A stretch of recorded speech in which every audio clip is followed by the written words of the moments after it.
आज आम जानिबा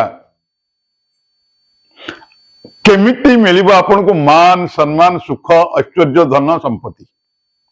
तो फ्रेंड्स ए संबंध में कहवा पूर्व मुझे आपण मान कह रखुच्छी जदि आप एपर्यंत चैनल को सब्सक्राइब करना तले बटन पर क्लिक करी तापरे ऑल बटन पर क्लिक कर दिंतु जहाद्वारा आम समस्त वीडियो गुड़िक आपको शो कर चैनल सब्सक्राइब हो जदि वीडियो भल लगे लाइक करूँ कमेंट करूँ शेयर करूँ आगे। हाँ शेयर तो निश्चित करूँ कारण आपंकर गोटे शेयर आपंकर गोटे शेयर हो तो अन्य कहार जीवन में उपकार आनीदेव तेणु शेयर करने जमा ही खोजबे।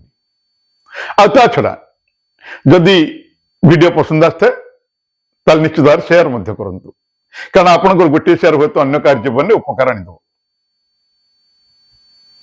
ता सहित मुझे कह रखुच्छी जदि आपण मानसिक ठाकुराणी माँ जोगमाया को निज गृह निजर व्यवसाय प्रतिष्ठान निज फैक्ट्री प्रतिष्ठा करने चाहते सहित सर्वग्रह वशीकारक निर्गुणी मदांग प्रतिष्ठा महालक्ष्मी जंत्र प्रतिष्ठा गृह शुद्धि ग्रह शुद्धि सर्वविजय मदांग प्रतिष्ठा वास्तु शुद्धि भूत शुद्धि गृह किरण नवग्रह होम ये सब जब आम मान पंडित मान द्वारा करने चाहते दि जाइए नंबर आम सहित जोगाजोग करूँ। ओडिशा समेत भारतर अनेक प्रांत में माँ जोगमाया को प्रतिष्ठा करी अनेक भक्त अनेक चमत्कार फल पाई सारी आपण माँ को करंतु प्रतिष्ठा और देखंतु चमत्कार।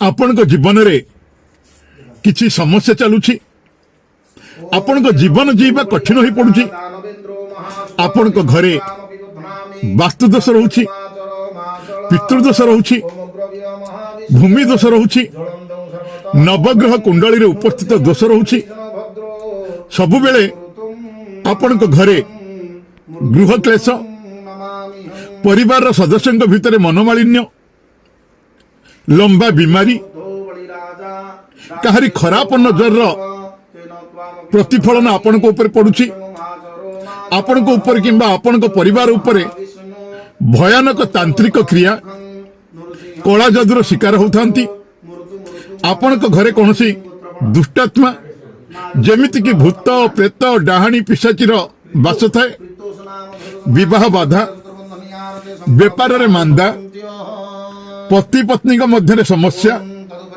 बा झगड़ा सौतुणी दुख छाड़पत्र समस्या बंध्या संतान समस्या महामोहिनी वशीकरण आकर्षण समोहन शत्रुनाश करज और ऋण भार भली जदि अनेक समस्या आपण बांधी पड़ी अनेक समस्या आपण छंदी पड़ी तेबे आम सहित संपर्क करी ज्योतिष विद्या और दैवी तंत्र वनस्पति तंत्र द्वारा यार समाधान करने चाहूले जोगाजोग करंतु।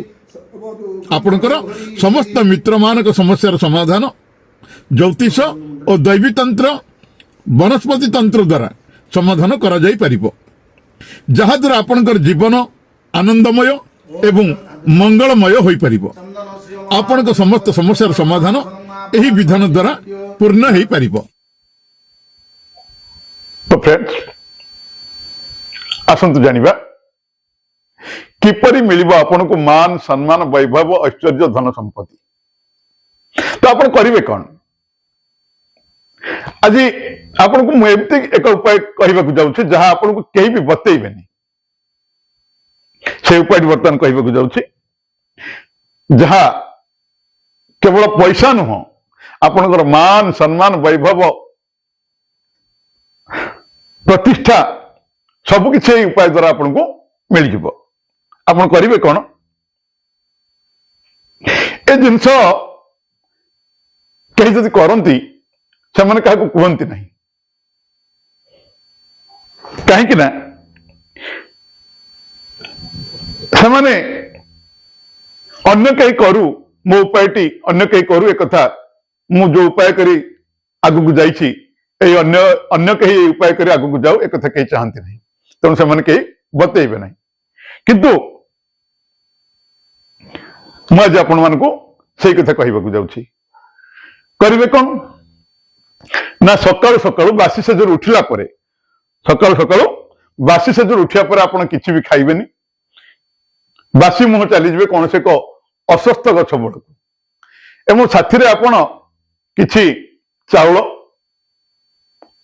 ଆଉ ଅଳ୍ପ କିଛି ଅଟା ଆଉ କିଛି ସାକର ହଉ କିମ୍ବା ଚିନି ହଉ ଆପଣ ତାକୁ ନେଇକି ଯିବେ। ସେଠାରୁ ତଳେ ପଡିଥିବା ଗୋଟିଏ ପତ୍ର ଉଠେଇବେ ଏବଂ ଯୋଉ ସାକର ଚାଉଳ ଚିନି ନେଇଯାଇଛନ୍ତି ସେଇ ପତ୍ର ଉପରେ ତାକୁ ରଖିଦେବେ, ହାତରେ ଧରିବେ। ହାତରେ ଧରି ଏହି ମନ୍ତ୍ରର ଆପଣ ଉଚ୍ଚାରଣ କରିବେ, ଓମ୍ ସୁ ଶୁକ୍ରାୟ ନମଃ। ଓମ୍ ସୁ ଶୁକ୍ରାୟ ନମଃ। ଏହି ମନ୍ତ୍ରକୁ ଆପଣ 11 ଥର ଜପ କରିବେ ଏବଂ ତାପରେ ସେଇ ଗଛ ମୂଳରୁ ଆପଣ ଚାଲି ଆସିବେ। ପୁଣି କଣ କରିବେ ନା ଆପଣ ସନ୍ଧ୍ୟା ସମୟରେ ଯିବେ। ସନ୍ଧ୍ୟା ସମୟରେ ଯାଇକି ଦେଖିବେ ଯଦି ଉକ୍ତ ଚାଉଳ ବା ଯୋଉ ଅଟା ଚିନି ବା ସାକର ଦିଆଯାଇଥିଲା ତାକୁ ଯଦି କେହି ଖାଇଯାଇଛି ନିଶ୍ଚିତ ଭାବରେ ଆପଣଙ୍କର ମନସ୍କାମନା 7 ଦିନ ଭିତରେ ପୂର୍ଣ୍ଣ ହେଇଯିବ। ନାଇଁ ଯଦି ସେ ସେମିତି ଅବସ୍ଥାରେ ଅଛି କି ଆପଣ ବୁଝିଯାଆନ୍ତୁ ଆପଣଙ୍କ ଜୀବନରେ ବର୍ତ୍ତମାନ କୌଣସି ପ୍ରକାର ପରିବର୍ତ୍ତନ ସୂଚନା ନାହିଁ।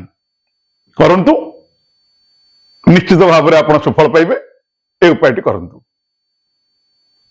ତ ଫ୍ରେଣ୍ଡସ୍, ଆଜି ତ ଆପଣମାନେ ଜାଣିଲେ, ଏହି ଉପାୟ କରିଦିଅନ୍ତୁ। ନିଶ୍ଚିତ ଭାବରେ ଆପଣଙ୍କର ମାନ ସମ୍ମାନ ବୈଭବ ଆର୍ଥିକ ସମସ୍ୟା ସବୁକିଛି ସୁଧୁରିଯିବ। ଯଦି ଆପଣଙ୍କୁ ଭିଡିଓଟି ଭଲ ଲାଗିଥାଏ ତାହେଲେ ଲାଇକ୍ କରିବେ, କମେଣ୍ଟ କରିବେ, ସେୟାର କରିବେ। ଆଉ ଗୋଟିଏ ଭିଡିଓ ପର୍ଯ୍ୟନ୍ତ ମୁଁ ରହୁଛି ଆପଣମାନଙ୍କର ଚିରପରିଚିତ ଅବନୀ ପ୍ରଧାନ। ନମସ୍କାର, ଜୟ ମା ଯୋଗମାୟା। ମା ଆପଣଙ୍କର ମଙ୍ଗଳ କରନ୍ତୁ।